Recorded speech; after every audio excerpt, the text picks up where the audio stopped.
I now give the floor to His Excellency Mr. Giorgos Gerapetritis, Minister of Foreign Affairs of Greece.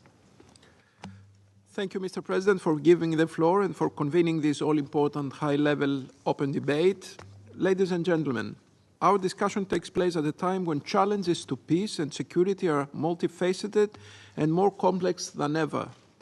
The constantly deteriorating situation in the Middle East, Russia's invasion of Ukraine, and the grave humanitarian crisis in Sudan are just a few examples of the serious threat that the threat of eroding respect for the UN Charter poses to global stability.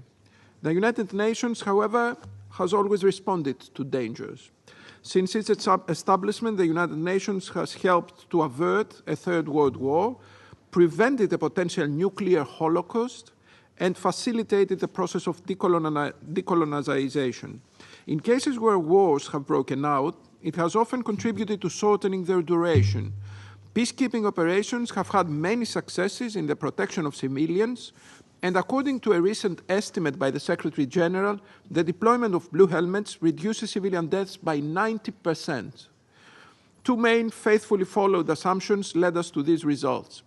Firstly, that the Charter should be our guiding framework, emphasizing the value of peaceful settlement of disputes and collective responsibility in maintaining international peace and security. And of course, outlining essential obligations, including the strict regulation of the use of force only in case of self-defense, and the commitment to promote universal human rights. While faithful application of the Charter's rules is a necessary means of achieving peace, it is not always sufficient. Leadership is what is needed to enforce them. This is the second assumption. And it is not enough to have a good leadership, but a leadership for good. It is related to something bigger, not only to set the rules, but mostly to defend the values, seeking change where needed, envisioning something inspiring beyond the current situation, and consequently inspiring others to work together to such a higher goal. So when seeking leadership for peace, we have to prioritize dialogue and negotiations in a consistent, deliberative effort to ensure that all voices are heard, because multilateralism offers the only viable path towards a future where peace prevails and the rights and dignity of all individuals are fully respected. The UN Security Council is the centerpiece of the world order, and around its table, the role of the E10 in this endeavor is pivotal, echoing the voices of those parts of the world that are not always heard. Ladies and gentlemen, rest assured that Greece understands the immense responsibility that an elected member seat entails. During our tenure, we will aspire to become a bridge, an honest broker between North and South, East and West.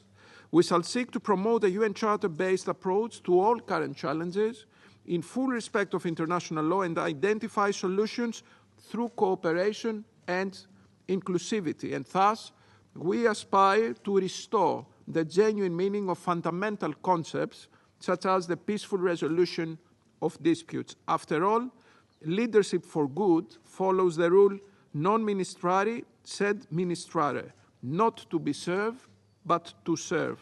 Thank you. I thank His Excellency Mr. Gerapetritis for his statement.